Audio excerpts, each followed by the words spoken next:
বৰ্তমান সময়ত ক'ত কেনেকৈ বিয়োগ ঘটিলে? তেখেতৰ আজি 10 দিনমান আগতে মাইল্ড হাৰ্ট এটেক এটা হৈছিলে।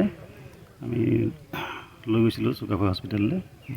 তাৰপাছত মানে কণ্ডিশ্যনটো অলপ বেছি বেয়া দেখি পেলাই তেওঁলোকে ডিব্ৰুগড় ৰেফাৰ কৰিলে।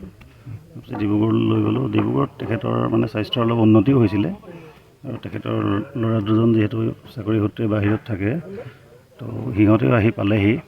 তেওঁ মানে ভাল হৈছিলে, কথা বতৰা ধুনীয়াকৈ পাতিছিলে, ইটো কৰিছিলে, হাঁহি ধেমালিও কৰিছিলে। মানে এনেকুৱা পৰ্যায় হ'ব বুলি আমি ভবা নাছিলোঁ। কিন্তু কালি হঠাৎ মানে আকৌ দ্বিতীয় এটেক এটা আহি গ'ল, ছেকেণ্ড ৰেষ্ট এটা হ'ল। তো তাৰপিছত আৰু তেখেত মানে কালি গধূলি 6:34 পৰলোকলৈ গমন কৰে। ক'ত চিকিৎসাধীন হৈ আছিল তেখেত? তেওঁ প্ৰথম আমাৰ চুকাফা ছুপাৰ স্পেচিয়েলিটি হস্পিটেলত আমি এডমিট কৰিছিলোঁ। হয়।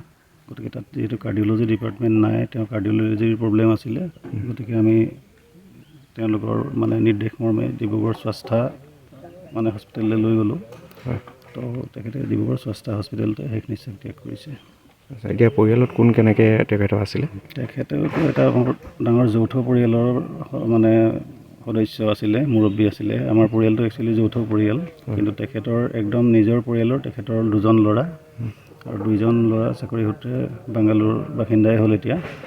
তেওঁ এগৰাকী কন্যা, তেখেতে কালুগাঁও গাৰ্লছ হাইস্কুলত টিচাৰ হয়।